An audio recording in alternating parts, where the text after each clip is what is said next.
Now you're watching New Eden TV.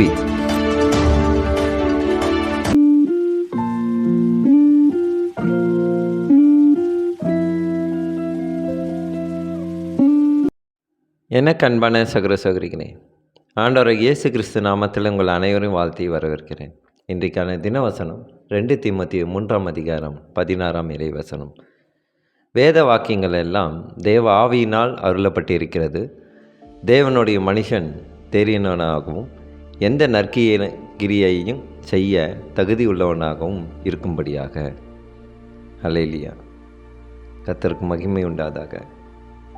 வேத வாக்கியங்கள் எல்லாம் தேவ ஆவியினால் அருளப்பட்டிருக்கிறது. இதை நாம் உணரும் பொழுது மிகுந்த சமாதானத்தை ஆண்டவர் கட்டளையிடுகிறார். தேவ ஆவியினால் அருளப்பட்டிருக்கிறது. அது என்றென்றைக்கும் நம்மளோடவே இருப்பதற்காக ஆண்டவர் நமக்கு இந்த பரிசுத்த வேதத்தை கொடுத்திருக்கிறார். தேவனுடைய மனுஷன் தேறினவனாகவும் எந்த நற்கிரையும் செய்ய தகுதி உள்ளவனாகவும் இருக்கும்படியாக.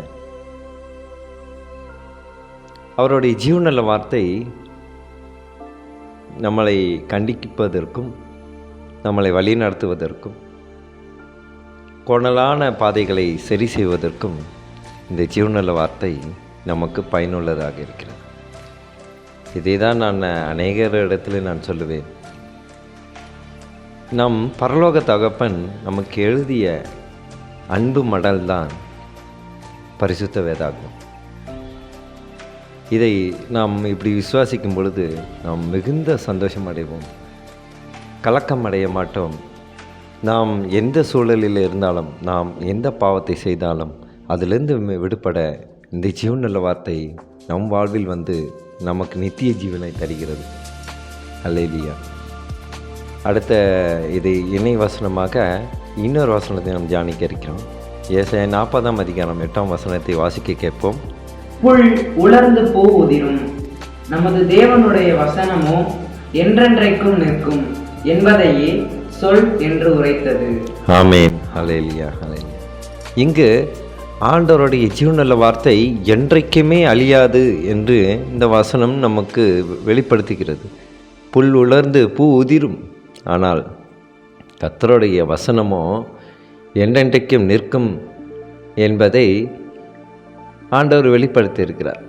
என்னுடைய ஜீவனுள்ள வார்த்தை வானமும் பூமியும் ஒளிந்து போனாலும் என் வார்த்தை ஒருபொழுதும் ஒளிவதில்லை, அழிவதும் இல்லை என்று ஆண்டவர் சொல்கிறார். அப்படி இருக்கும்போது நம்முடைய வாழ்க்கையில் இருக்கும் கஷ்டங்களுமாக இருந்தாலும் சரி, நஷ்டங்களாக இருந்தாலும் சரி, எந்த இழப்பாக இருந்தாலும் சரி, எந்த பாவ காரியமாக இருந்தாலும் சரி, அதிலிருந்து மீடுபட பரிசுத்த ஆவியானவர் நம்மளோடு இருந்து வாசம் பண்ணி நம்மளை தப்பு வைப்பார். கர்த்தருக்கு மகிமை உண்டாதாக.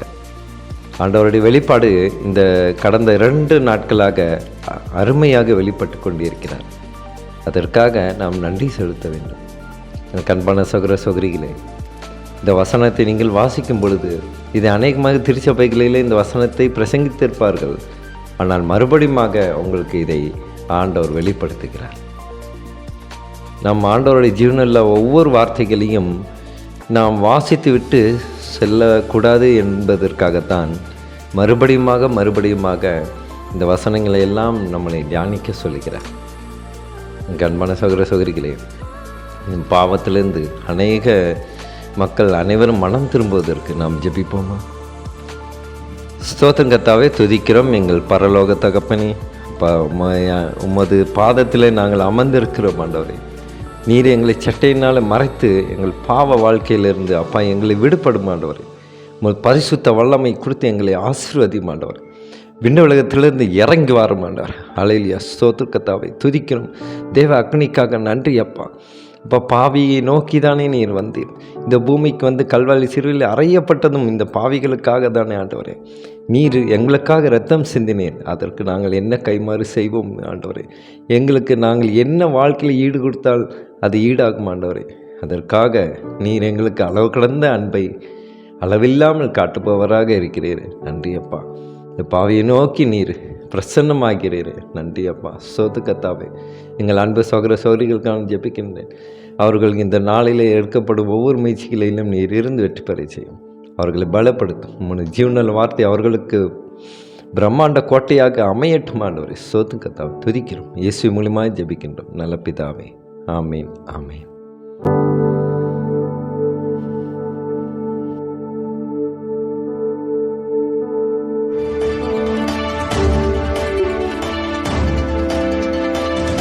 Now you are watching New Eden TV.